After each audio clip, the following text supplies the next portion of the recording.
What if I told you World War III isn't coming? What if it's already here, and you just can't see it? Right now, as you're watching this, a global alliance of dictatorships is forming. China, Russia, Iran, North Korea. They call themselves an anti-hegemony coalition. The rest of the world calls them something else, the Axis of Autocracies. And the terrifying part? The country that was supposed to stop them might be joining them.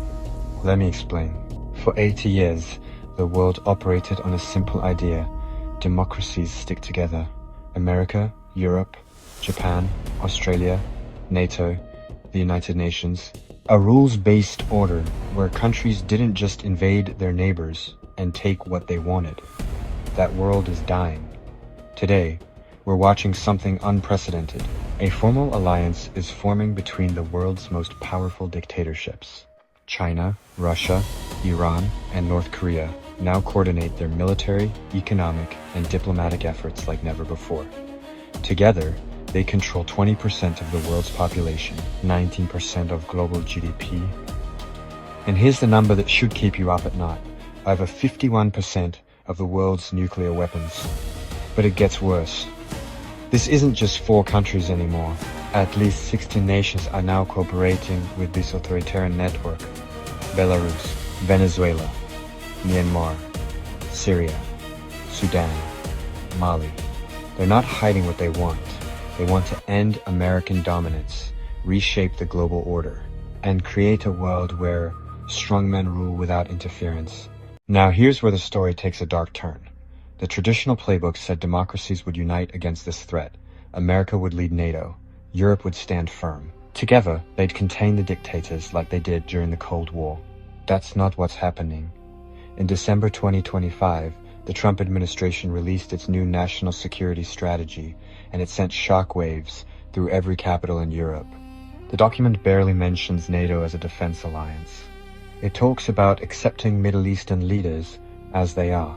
It calls for strategic stability with Russia, and its section on Europe?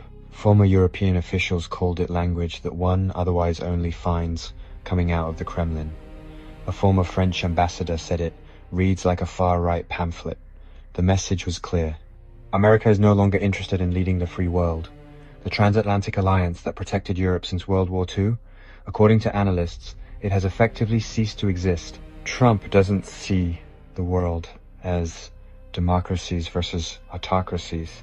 He sees it as the strong versus the weak, and he wants to be on the side of the strong, regardless of how they govern. So where does the actual shooting war begin? Experts have identified 3 places where a regional conflict could spiral into something global. First, Taiwan. The political conflict between China and Taiwan is essentially unresolvable. Both sides are preparing for war, as if it's inevitable. China is rapidly expanding its navy. Taiwan is stockpiling weapons. And if fighting starts, America is legally obligated to defend Taiwan, which means direct war with China, which means potential nuclear war. Second, Europe. In expert surveys, 45% of respondents believe Russia and NATO will engage in direct military conflict within the next 10 years.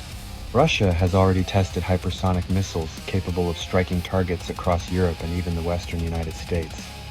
Putin claims Russia now has the highest level nuclear arsenal in the world. Third, the Middle East. In June 2025, Israel launched massive strikes against Iran's nuclear facilities. The immediate crisis was contained, but Iran still holds enough enriched uranium to build nuclear weapons. The incentives for Iran to go nuclear have, in the words of one expert, gone through the roof. Any one of these flashpoints could trigger a cascade. The alliances are interlocked, the weapons are ready, and the people who are supposed to prevent escalation, they're not talking to each other. But there's another crisis brewing, one inside America itself. What happens in January 2029, when Trump's second term ends? The 22nd Amendment is clear. No person can be elected president more than twice. Trump's own Attorney General confirmed he cannot run again unless the Constitution is amended. But here's the thing. Trump has never committed to a peaceful transfer of power. In 2020, he said, "We're going to have to see what happens." Then came January 6th. Now, analysts are raising uncomfortable questions. What if he refuses to leave? What if he declares a national emergency and postpones the election? What if the movement built around him simply doesn't accept constitutional limits? Former White House officials warn that a movement built on loyalty to a man, rather than to principles, may not accept when that man is told to step down. Could this trigger civil war? The academic consensus says no. The structural conditions for civil war, things like economic collapse, weak government, territorial disputes, they don't exist in America. The military isn't going to split. States aren't going to secede. So what's actually coming? Not a clean World War III with clear sides and declared enemies. Something messier. A fragmented West, where Europe scrambles to defend itself while America retreats into its hemisphere.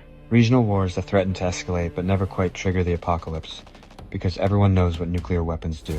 Sporadic political violence in America, not organized civil war, but lone gunmen, assassination attempts, and political instability becoming normalized. And a slow, grinding contest between democratic and authoritarian models of government, playing out over decades. The question isn't whether conflict is coming, it's whether we recognize it before it's too late. If this video made you think, subscribe. Share it with someone who needs to see it, because the worst wars are the ones we refuse to see until they're already lost.